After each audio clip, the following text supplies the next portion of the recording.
Hi, I'm Tia. I'm a junior marketing major and a member of the Marketing Student Association. Today we're interviewing students, asking them what they like about Eastern and what they thought about what the president said the other day when we listened to him talk.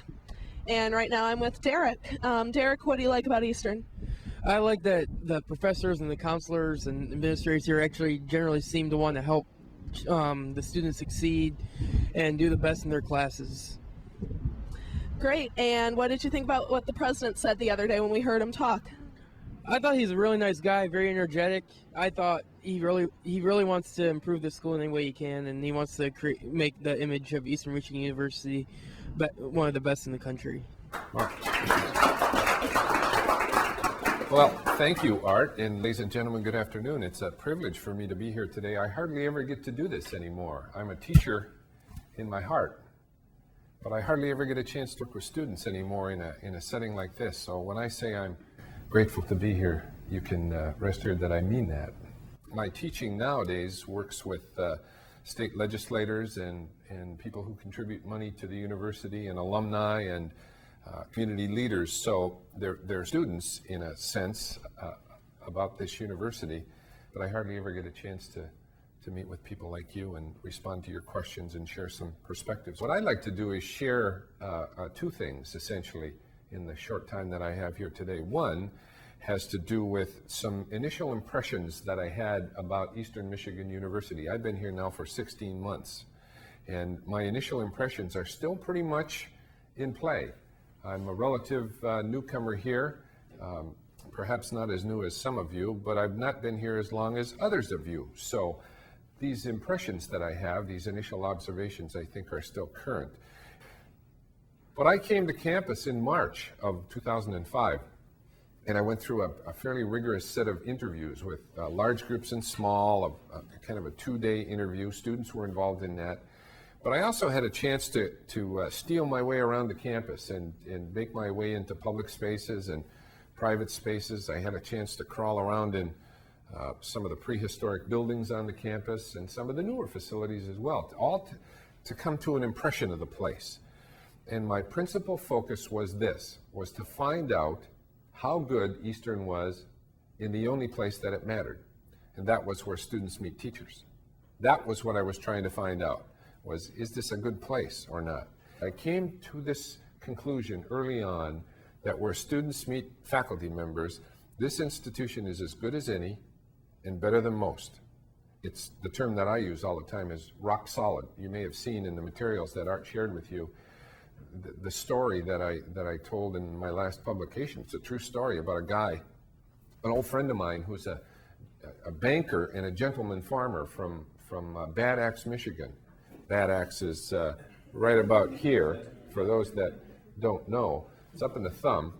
And this guy, in addition to being a banker, he owns this farm, and he has a lot of field rocks on his farm. So he came to my investiture here. And he's not real big on academic pomp and fanfare, but he sat there attentively, didn't embarrass himself or pester anybody. He sat there for the whole thing, went to the reception for a little while, and then got out of here as fast as he could. About a month ago, he called and said, "I'd like to come by your house and drop something off." So I said, that would be fine. So he did, and what he brought with him was an 80-pound field rock. It's a huge rock out of one of his farm fields, about this big. And he had emblazoned on one side of that, in the same way that they put printing on gravestones, it said EMU.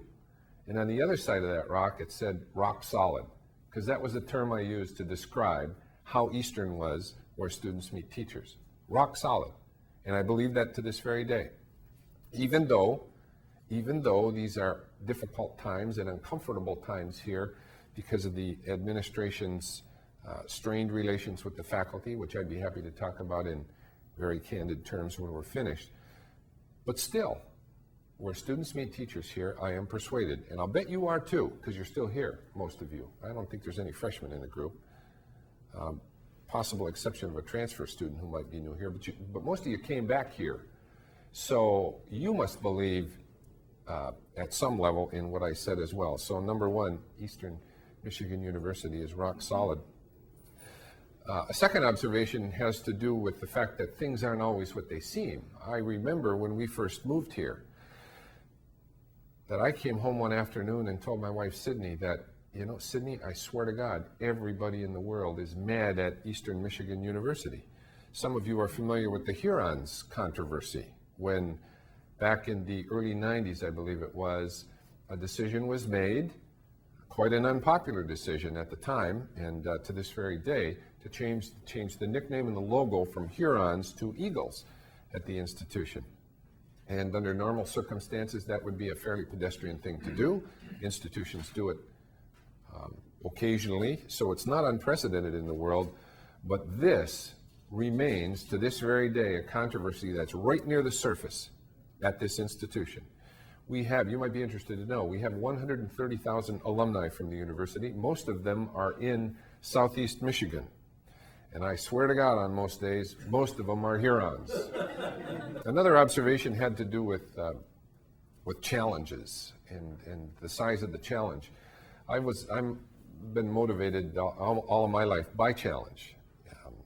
I left a job in New York that was a perfectly wonderful job, but my role was pretty much not appreciably different than the Maytag repairman. I mean, it was all kind of pretty much on automatic, and everything was humming along, and everything was going well, and the challenge was gone.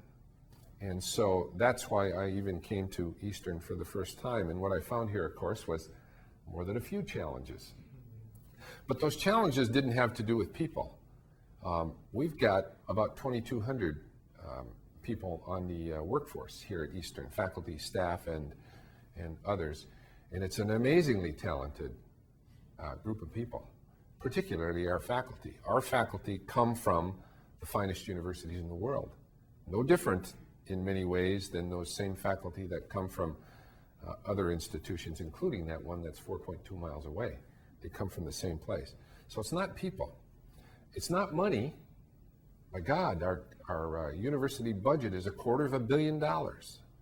If I asked you how many places before the decimal point that was, you have to think about that for a minute. That's a lot of money for a guy like me. I can't relate to anything, emotionally anyway, larger than the $10 bill. But $250 million is a lot of money. So it's not money, it's a lot of money. In our auxiliary operations, that is our residence halls and food operations, that's another $42 million. So it's about a $300 million enterprise, your university here. That's a lot of money. So it's not money. Well, okay, it might be buildings, at least a couple of buildings. And I'll be happy to talk about buildings in a little while because we've got some strategies in place for that. But we do have a challenge, and I would contend that our single most important challenge here is attitude. And I don't know where that comes from. It might come from, to some extent, from that proximity that I talked about earlier. To go from a maybe we can't kind of an attitude to there's no reason why we can't, a can do kind of an attitude. So that's another observation, is the challenge that we have, the single challenge that we have is all about attitude. And then the last one has to do with what it is we do here. You know, when presidents come in and take over a new assignment, they want to change it. Well, the pressure and the inclination is to want to change everything. People hire presidents based on their strengths in relation to the shortcomings of the previous person. So about the only thing you can conclude from that is I'm different from the last person that was here. And that's deliberate. I mean, and it's not just here, it's everywhere. So the question is, what do you want to do? How do you want to change the institution? Because there's a lot of temptation to change everything. But I'm prepared to contend that that the future for this university doesn't involve radical change at all. Remember I said earlier that where it matters, we're pretty good. We're pretty rock solid. So I think it would be a tactical mistake to change the university in major ways. And the technical term I use for that approach is sticking to our knitting. I think that Eastern is best served on into the future by sticking to our knitting, by doing what we've done well for now most of our 157-year history. Shasta, what do you like about going to Eastern? I like the classes being a very easy atmosphere of learning, getting taught by faculty, and the expenses lower than U of M. Sounds like good reasons. What did you think about what the president said the other day? I really like meeting the president. It was nice to see he was such a laid-back guy, and he is open to what other people think, including students.